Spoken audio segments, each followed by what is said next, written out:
Riwruok mar jochiw thieth e kaunti ma Machakos okwedo weche manowachi gi gavana ma kaunti no Wavinya Ndeti ewi ng'anyo magisebedo ka gibago. Ndeti nolieko ni Nases go itiyogo gi josiasa. Kane gitwak gi jofwambo, jagoro mar riwruogno Michael Saka olero ni riwruogno ok nyal rochi gi weche mag siasa. Saka bende omedo ni dwaro mar gavana mondo mi duol mandiko jothieth deko gi osara magi en gima ok bi nyalore. Jakom gi Hesbon Mohavi bende nomedo ni giikore mar twak maonge buogo gi.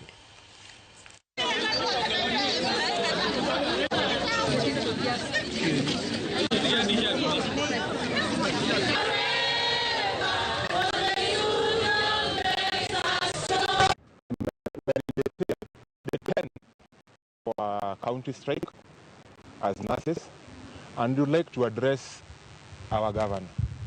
You are our boss, you are our mother. As a union, we are very much ready to engage your government so that we can stop the suffering of our people. The threats of dismissing our members, it's unconstitutional. And as Nases and as citizens of this county, we are very much ready to engage and meet with your government.